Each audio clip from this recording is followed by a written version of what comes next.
अब पशुपति व्रत को समझ लेना। कई माताएं गलती करती हैं, कई माताएं व्रत को नए नए तरह से करती हैं। कोई कुछ बताता है, कोई कुछ बताता है, कोई कुछ बताता है। उस व्रत को आप समझ लीजिए, पशुपति व्रत। पशुपति व्रत 5 सोमवार का होता है। कितने सोमवार होते हैं अच्छे से समझ लेना। 5 सोमवार का व्रत है। आज अष्टमी का दिन आप लोग अच्छे से समझ लोगे तो आपको फिर कोई ये नहीं होगा कि मैंने व्रत करा और मेरा काम क्यों नहीं हुआ। उसमें अपने को अपनी गलती छांटना है कि गलती कहां हो गई। पशुपति व्रत 5 सोमवार का होता है।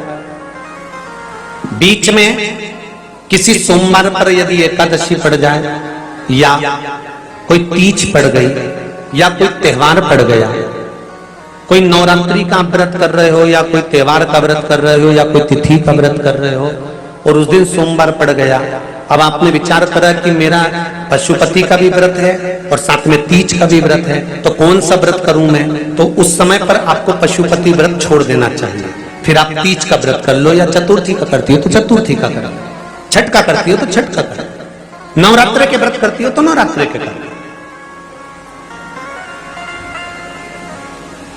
5 व्रत पशुपति होते हैं। व्रत करने के लिए जब आप निश्चित करें कि मुझे इस सोमवार से पशुपतिनाथ के व्रत करना है, जीजियों भाइयों ध्यान रखना, उस दिन सुबह स्नान करने के बाद में बड़े प्रेम से पूजन की थाली लगा लो।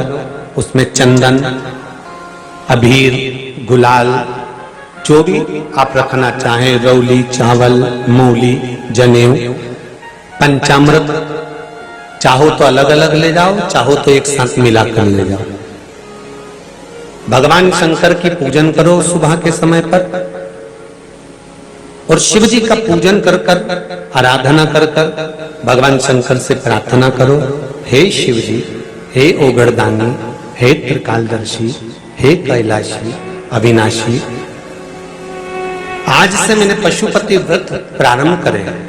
बाबा मेरा ये व्रत इस कार्य के लिए मैं कर रही हूं, आप स्वीकार करना। बाबा को निवेदन करना। पूजन का सामान थाली में उतना लेकर जाना कि सुबह भी काम आ जाए और शाम को भी काम आ जाए। अलग से पूजन का साहित्य हमें शाम को अलग से नहीं रखना। थाली में उतना ही रख के ले जाओ जितना सुबह भी काम आए और शाम को भी काम आए। बाबा को निवेदन कर कर पूजा की थाली वापस ले आओ। शाम के समय पर घर में मीठा बनाओ, 6 दिए रखो थाली के अंदर घी के, और दिए रखकर मीठा ले जाकर मंदिर में पूजन करो। शाम को स्नान कराने की जरूरत नहीं, पंचामृत स्नान की जरूरत नहीं है। शाम को तो केवल जल का छींटा दे दो, पंचामृत का छींटा दे दो। बाबा की पूजन करो। पूजन कर कर प्रसाद के पहले 3 हिस्से करो।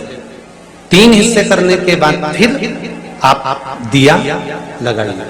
फिर बाबा को कितने दिए लगाना है? जम के बोलो, 5 दिए लगाना है आपको शंकर भगवान। 5 दिए लगाइए, एक एक दिया जलाते जाएं और शंकर भगवान से पहले सोमवार को दिया जलाते समय अपने हृदय की बात कहते जाएं। 5 दिए पूरे हो जाएं। छठा दिया जलाना नहीं है, उसको थाली में वापस रख लेना। दिए को थाली से नीचे उतारना जरूर। कौन से दिए को? जम के बोलो जरा। छठे दिए को मंदिर में उतारना जरूर और फिर वापस थाली में रख लेना है। प्रसाद 2 हिस्से मंदिर में छोड़ना है, 1 हिस्सा थाली में रख के ले आना है।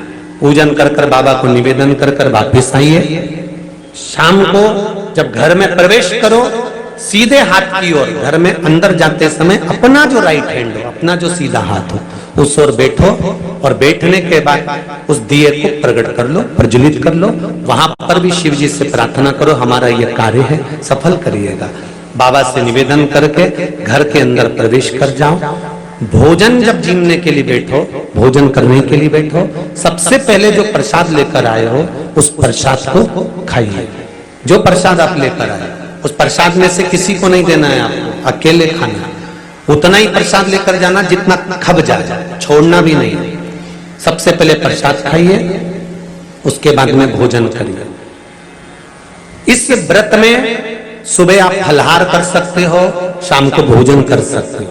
भोजन में ये जरूरी नहीं है कि मीठा ही खाना है, नमकीन भोजन भी कर सकते हो। बस मीठा कब खाना है, जब प्रसाद का एक हिस्सा लेकर आओ, वो एक हिस्सा आप खाओ। उसके बाद में जब भोजन करो तो नमक का करो, कोई मना नहीं, मिर्ची का करो, पर उसमें दिखावा ना करो और भोजन करें। ऐसे 5वां जब सोमवार आ जाए, बीच में अगर कोई सोमवार छूट भी जाए तो व्रत करना, पूजन मत करना। कोई रजो धर्म आ गया, रजस वाला धर्म आ गया, कोई कार्य आ गया तो उसमें पूजन करना, पूजन नहीं करना है, उसमें व्रत जरूर करना। और जब 5वां व्रत रहे, और 5वां व्रत जब रहे तो उस 5वें व्रत में जब सुबह पूजन करिए और शाम को पूजन करो, तो शाम को भगवान पर 108 या तो चावल के दाने, मूंग के दाने या बेलपत्र या फूल की पत्ती, जो भी 108 चढ़ा सकते हो भगवान को चढ़ाकर एक श्रीफल 11 रुपए उस पे रखकर शिव जी से निवेदन कर कर घर पर आ जाइए, दिया लगाइए और बाबा से निवेदन कर कर प्रसाद पाइए। अगर नियम से कर लिया तो मेरा विश्वास कहता है 5 सोमवार के अंदर ही आपका काम हो जाएगा, 5वें तक पहुंचोगे। ये शिव शंभु शरणे मांगू घड़ी घड़ी दुख दया करी निदर्शन। 5 व्रत पूर्ण कर, एकादशी पड़ जाए, रजस्वला धर्म पड़ जाए, कोई कारण पड़ जाए तो फिर व्रत को आगे बढ़ाए, पर 5 गिन के 5। इसका मेरा शिव है, पशुपतिनाथ भगवान का स्मरण देवताओं ने किया। समय आया, आगे वर्णन आया, अंधकासुर मारा गया, तब हिरण्याक्ष को क्रोध आ गया। अंधकासुर जब मरा तब हिरण्याक्ष को क्रोध आया, और हिरण्याक्ष को क्रोध आया कि बताओ मेरा भतीजा मर गया, मेरा भाई मर गया, और भतीजा और भाई ये दोनों मर गए, मेरा सगा भाई आज मारा गया और मेरा भतीजा मारा गया। हिरण्यकशिपु को क्रोध आ गया और उसने तुरंत विचार कर लिया कि अब मैं तप करूंगा, ब्रह्मा जी से वर प्राप्त करूंगा। तब ब्रह्मदेव से वर प्राप्त करूं, ना नीचे मरूं ना ऊपर मरूं। सुनिए भागवत, ना अंदर मरूं ना, बोलते जाओ, बाहर, ना अस्त्र से मरूं ना नर से, पशु से, न दिन में ना ही 12 महीने में। वर मांगा था ना 12 महीने में नहीं मरूं, मेरे लिए कोई 13वां महीना है।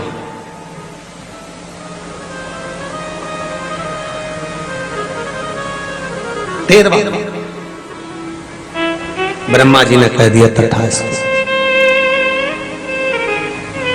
और हुआ वही। आया घर, धर्मपत्नी नहीं थी, कहां गई? इंद्र ले गए। इंद्र क्या गए तो देवऋषि नारद ले गए।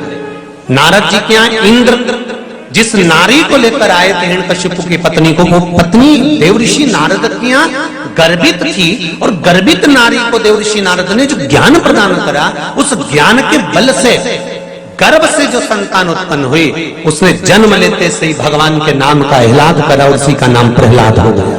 वो प्रहलाद प्रकट कर।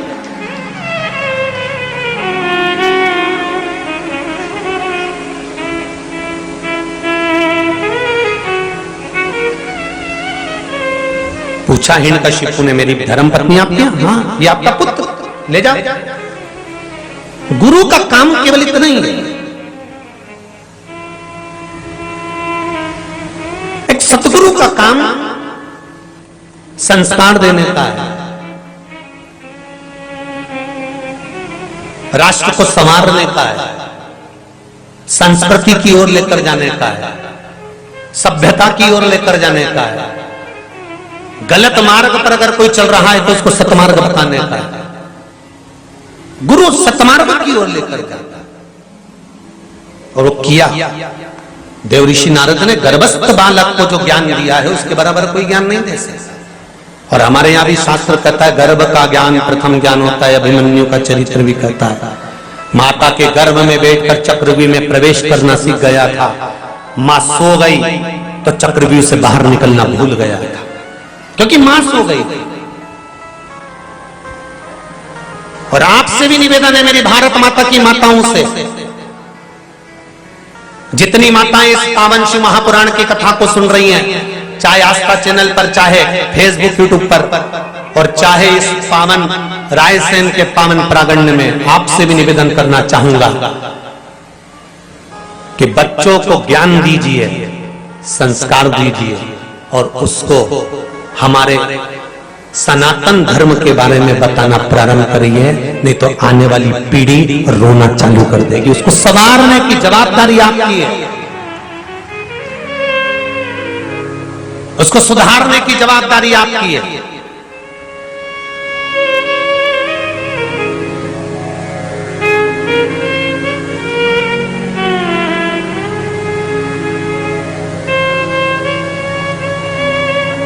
हम तो 3 घंटे के लिए आपके लिए आते हैं व्यासपीठ पर, आपको बोल देते हैं, आपको समझा देते हैं, आपको बता देते हैं, आपको कह देते हैं।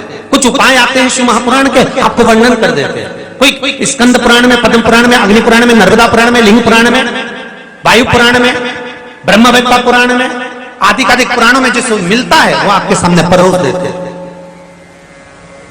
पर जवाबदारी आपकी है, आप उसमें से कितना ग्रहण कर रहे हैं और कितना ग्रहण कर संसार को दे रहे हैं, अपने परिवार को, अपने कुटुंब को, अपने बच्चों को दे रहे हैं। ये जवाबदारी आपकी है।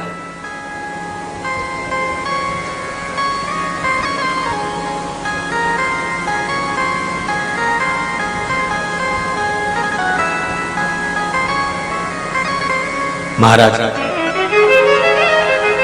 बड़ा प्रबल ज्ञान मिला, हिरण्यकशिपु ने पढ़ने के लिए भेज दिया, विद्याध्ययन करा, गर्भ का ज्ञान था तो उसको अलग से कोई ज्ञान की जरूरत नहीं पड़ती।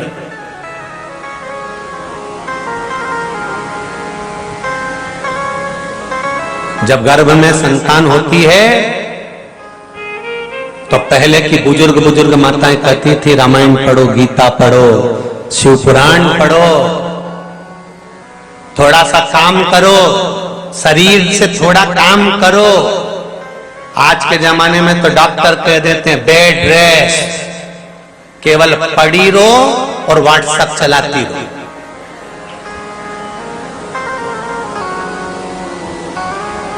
तुम अभी व्हाट्सएप चलाओ, तुम्हारी औलाद पैदा होते से तुम्हें चलाए। तुम भेजना स्कूल, वो भोजपुर घूमने निकल जाए।